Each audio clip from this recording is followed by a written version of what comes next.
Triple Crown here. It is officially the Shipshewana show, and we're going to start off with a bang. Take a look at this. This is a showcase after my own heart here.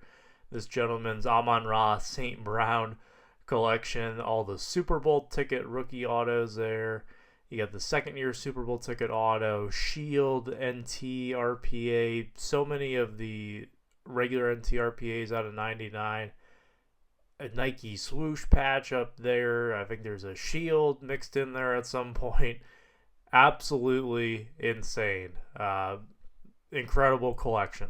Absolutely incredible. I had to make sure I included this in the video. Now let me try to buy some cards.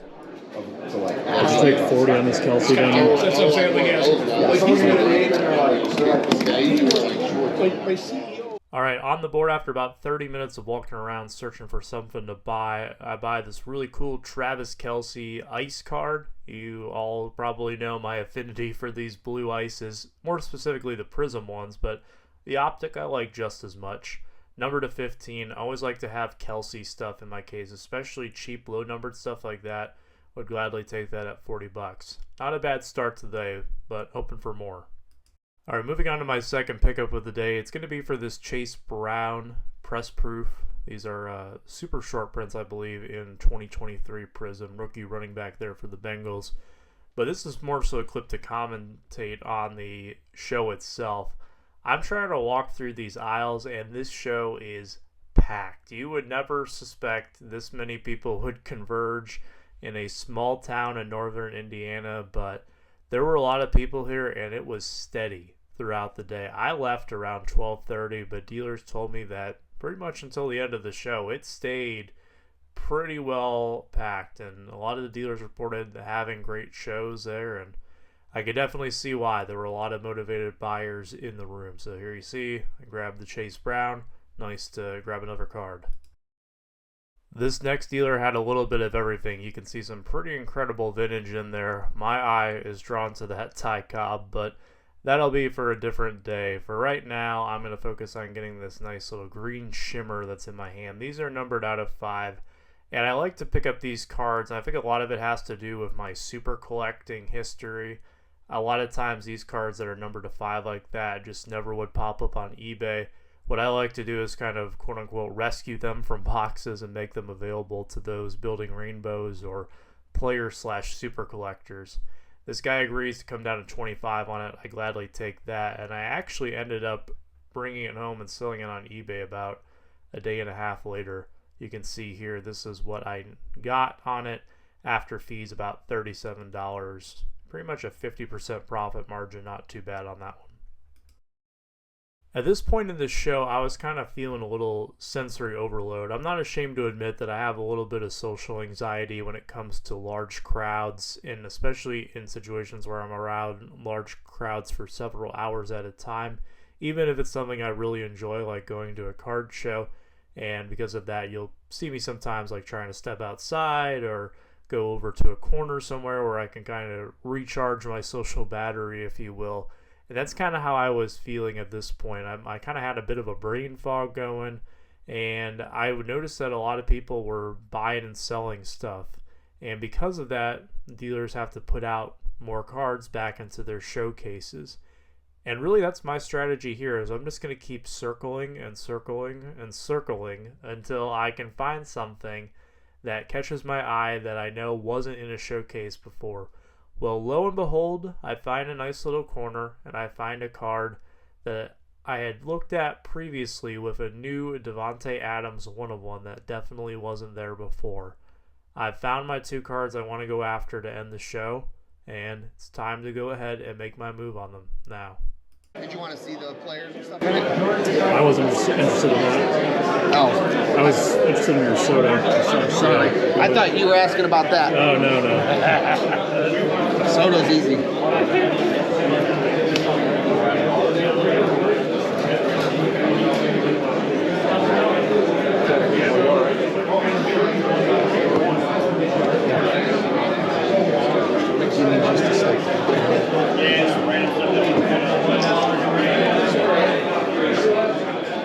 I've I've owned many different versions of the 2018 update and the Chrome version of this Juan Soto card, but never once have I owned the gold. Definitely not from a lack of trying. It's just one of those cards where whatever reason it didn't work out every time I tried to buy it.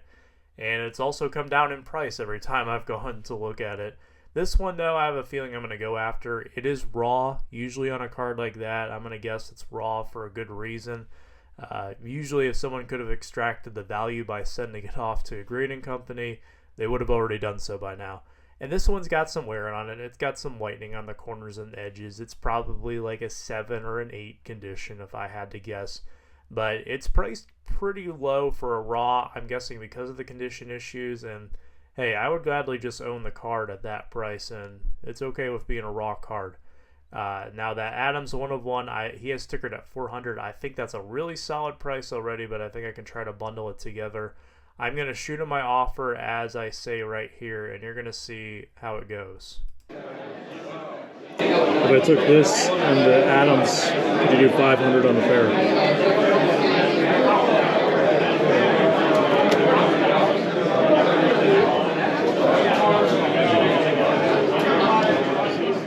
One of these cards is the dealer's son. He wants to make sure he knows what his son wants to get out of his card and then work out a combo deal. Now I offered 5, the sticker is 7. I highly doubted they were going to take 5, but I'm hoping whatever number they give me starts with a 5, but I'm fully expecting them to come back at 600. But anything less than that would be a win, and I will definitely be taking these home for some number in the 5 if that's the case. Is this one his or yours? Yeah, I mean, it's my son, so okay. I don't mind doing packages. He's on his way, but Okay. but I know that my bottom on this is probably 3. 3? Okay. So that's 525. I'll do 525 if that works for you. Yep. All right, cool. I didn't last 10 minutes in there. Just picked it up. Oh, really? 525 is definitely better than I was expecting. I will gladly take that. And the Adams was a card that I immediately got asked about by people when I posted it on social media. I think it was the day after this one or maybe a day after that. I sold it on Instagram for $475.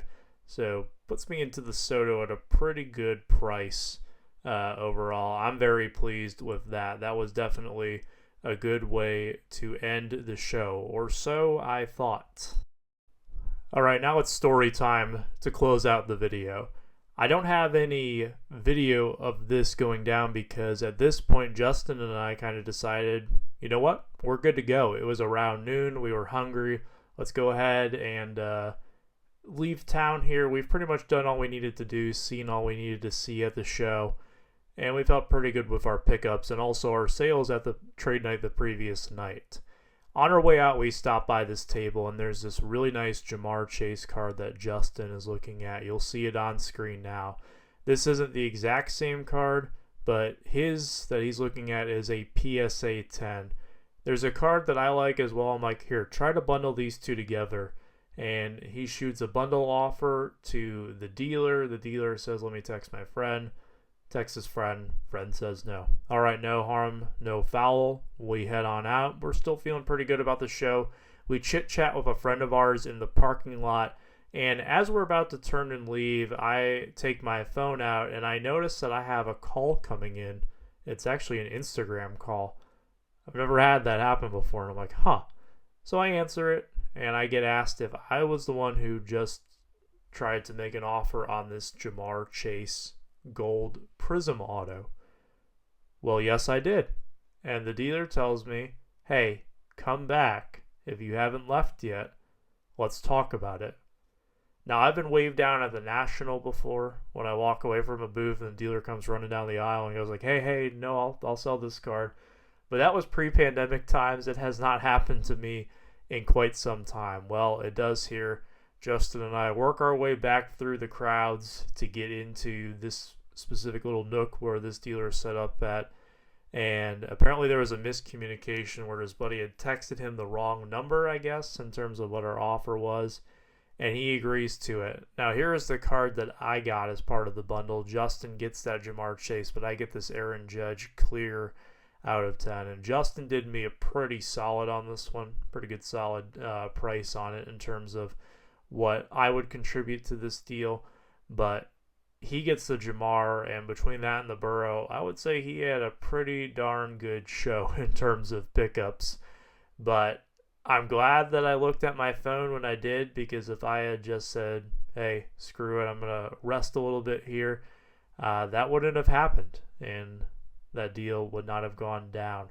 I think I had turned the camera off at that point. I might have even unclipped my harness where I have the GoPro hooked up at, and I didn't even think to bother recording it. Like, I had mentally checked out at that point, which is why I don't have the clip. So I'm sorry that I didn't get the clip for you guys there, but still a cool story nonetheless, and 2 really awesome cards to end what was a phenomenal weekend up in Shipshewana. That will wrap it up for me. My next vlog, I will show you what I end up picking up the following day in Bowling Green, because, well, sales were strong as soon as I got home from Shipshewana, and it was time to go out and buy some more cards. So look forward to that early next week. But until then, have a great weekend. Enjoy yourselves. Take care. Stay safe. Be kind.